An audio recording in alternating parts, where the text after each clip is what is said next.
Okay, in our previous discussion, we talked about the term criticism and literary criticism. Now we shall go ahead with the role of a critic. Critic म्हणजे समीक्षक. समीक्षकाची काय भूमिका असते त्याबद्दल थोडक्यात चर्चा करूया.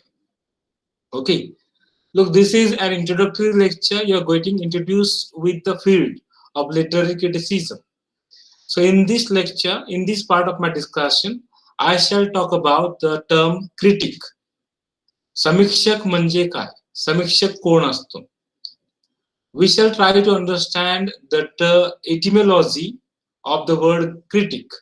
Etymology म्हणजे उत्पत्तीशास्त्र, शब्दोत्पत्तीशास्त्र. The origin of the word.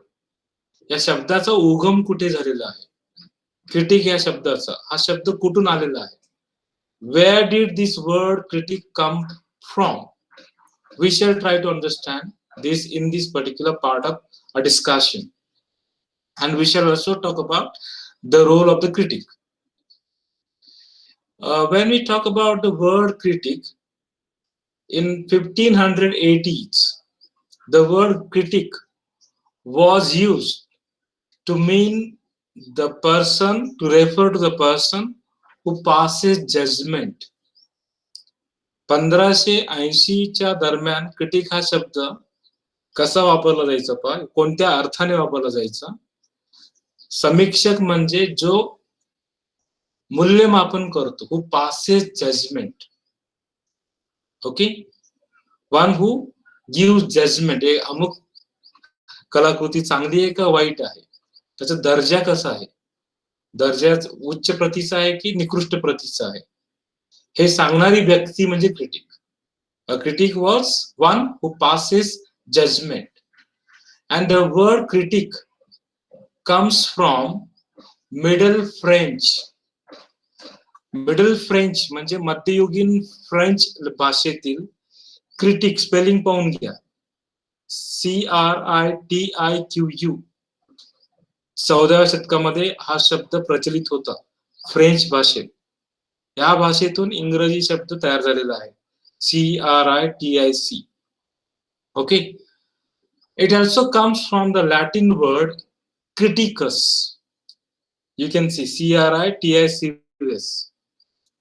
So the word critic comes from Latin criticus, which meant a judge, literary critic. The meaning of the word criticus in Latin was a judge or literary critic. And the word critic also comes from Greek kritikos. Greek भाषेमध्ये क्रिटिकॉस शब्द आहे, त्या शब्दातून देखील critic हा शब्द आलेला आहे, उगम आहे या शब्दाचा. क्रिटिकॉस meant able to make judgement. Judgement देऊ शकणारा, ज्याच्याकडे जजमेंट करण्याची क्षमता आहे अशी व्यक्ती. And it also come from क्रिनियन. क्रिनियन या शब्द देखील यामध्ये आहे. म्हणजे क्रिटिक या शब्दाचा उगम पहा, फ्रेंच क्रिटिक, लॅटिन क्रिटिकस, ग्रीक क्रिटिकोस अँड क्रिनियन. क्रिनियन means to separate, decide etcetera. Classify करणं, विलग करणं, विलगीकरण करणं. So that is the meaning of the word critic, crinian. So the word critic comes from French, Latin and Greek languages. And the meaning of the word critic is one who judges merits of books, plays, etc. क्रिटिकचा अर्थ काय? जो पुस्तकांबद्दल, नाटकांबद्दल, साहित्याबद्दल आपलं मत व्यक्त करू शकतो, आपलं मत देऊ शकतो, अशी व्यक्ती. या अर्थाने क्रिटिक हा शब्द वापरला जायचा 16व्या शतकामध्ये. In 17th and 18th centuries, the word critic was considered a judge who finds the faults and merits of a literary work. 17व्या आणि 18व्या शतकामध्ये शतकांमध्ये समीक्षक हा शब्द जज या अर्थाने वापरला जायचा. जज म्हणजे कुठला जज? न्यायालयातील नाहीये. नॉट अ जज ऑफ द कोर्ट. अ जज हू फाइंड्स द फॉल्ट्स. एखाद्या साहित्य कृतीमधील चुका असतील, त्याच्या उणीवा असतील आणि त्याचे मेरिट्स मीन्स त्याच्या सक्षम बाजू, स्ट्रॉंग पॉइंट्स, पॉझिटिव्ह पॉइंट्स यावर भाष्य करणारी व्यक्ती म्हणजे क्रिटिक. असा क्रिटिक या शब्दाचा अर्थ या 2-3 शतकांमध्ये प्रचलित होता. Okay, now let's try to understand the term literary critic. साहित्य समीक्षक या शब्दाचा अर्थ आपण समजून घेऊया. A literary critic is not someone who merely evaluates the worth or quality of a piece of literature. A literary critic म्हणजे काय? साहित्य समीक्षक हे केवळ एखाद्या पुस्तकाचं, साहित्य कृतीचं मूल्यमापन किंवा त्याची दर्जा सांगणारी व्यक्ती नव्हे. He is someone who argues on behalf of an interpretation or understanding a particular meaning or meanings of literary text. He is not merely what you call an evaluator. He is not someone who evaluates the worth, the quality of a piece of literature. A literary critic is one who argues on behalf of an interpretation or understanding of the particular meaning.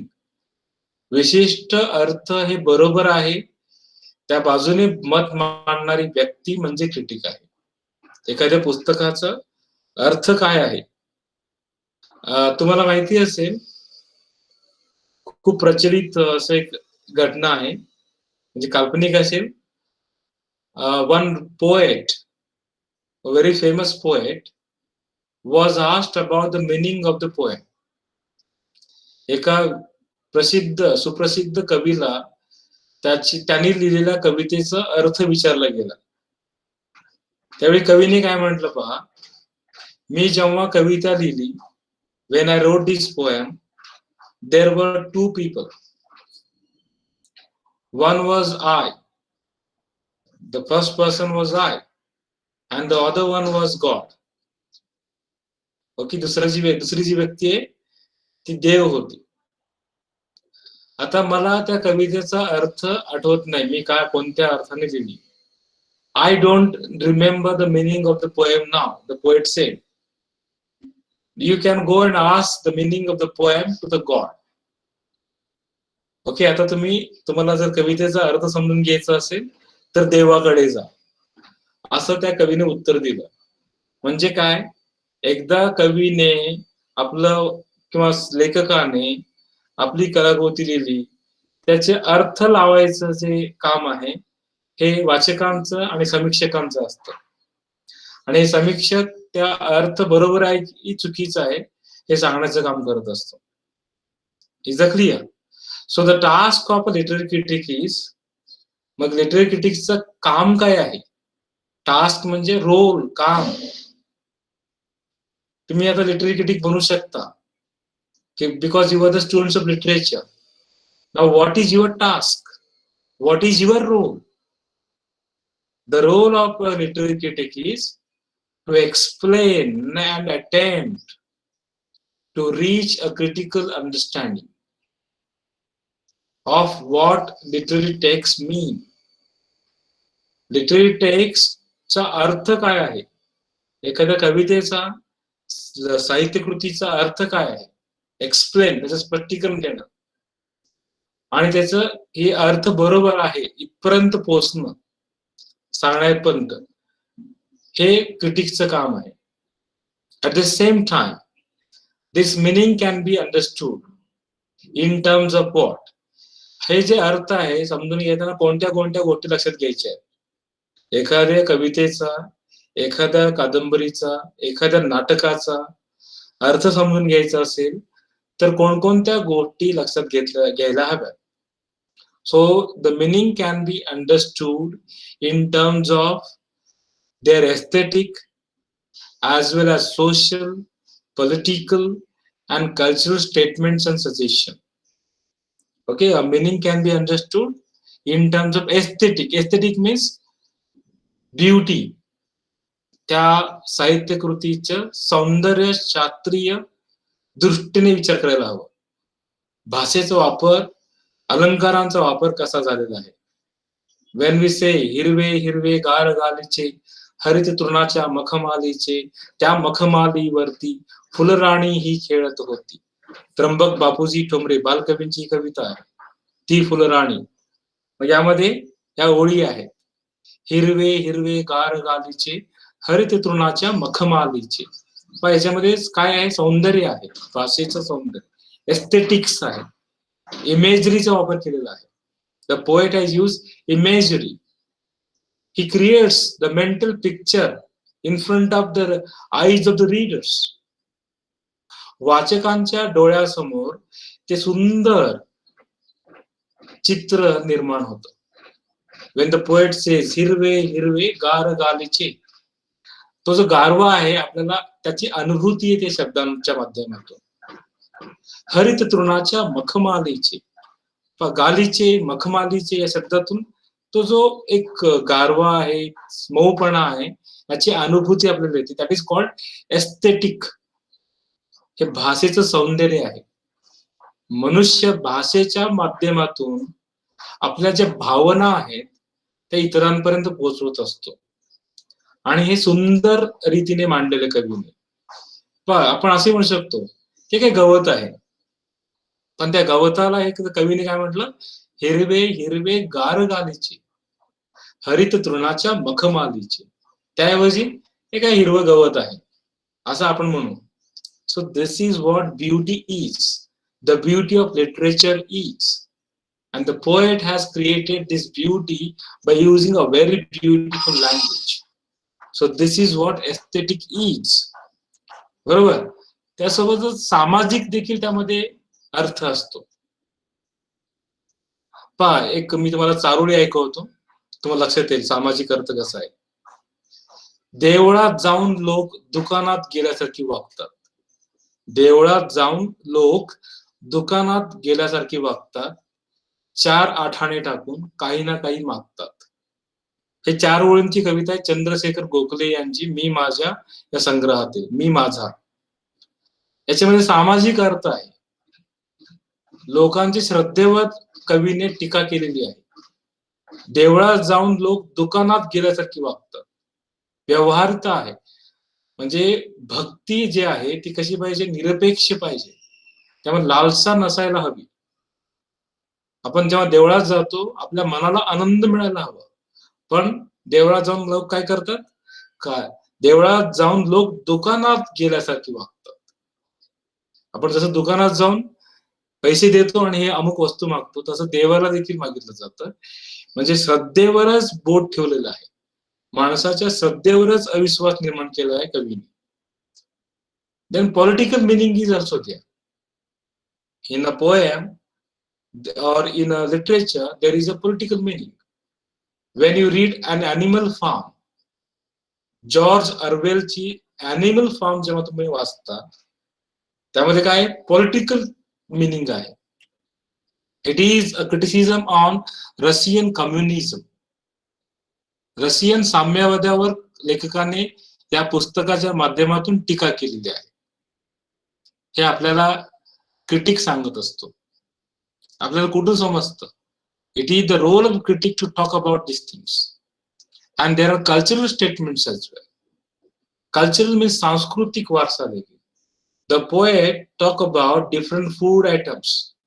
The writer talks about different foods, clothing, वस्त्र असतील, अन्न असेल, याच्यावर तो भाष्य करत असतो. नाते असतील, that is cultural. So this is how it is the critic who makes us aware of the social, political and cultural meaning of the piece of work. Okay? And मी एक शेवटची चर्चा करू, आपण थांबूया. A literary critic does more than simply discuss or evaluate the importance of a literary work. A literary critic does more than what we think, discussion or evaluation. फक्त चर्चा करत नाही, मूल्यमापन करत नाहीये, अमुक कलाकृतीचं महत्व काय आहे विषय करत नाहीये. Rather, a literary critic seeks to reach a logical and reasonable understanding of not only what a text author intends for it to mean, but what different cultures and ideologies render it capable of meaning. He does not simply talk about what we call the importance of the work. He does not simply evaluate the importance of work. He goes beyond that. He tries to come up with a logical and reasonable understanding. तर्कसंगत असं त्या पुस्तकाची धारणा समजून घेण्यास समीक्षक आपल्याला मदत करत असतो.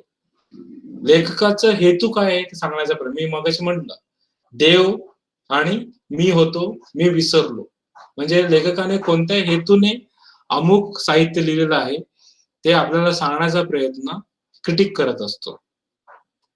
व्हॉट डिफरंट कल्चर, त्यामध्ये आपली संस्कृती आहे का नाही, कोणती संस्कृती आहे, कोणते विचार आहेत, हे सांगण्याचा प्रयत्न क्रिटिक करत असतो. So with this note, I would like to end my discussion on the term criticism and critic. Okay, give me a minute please, we shall stop.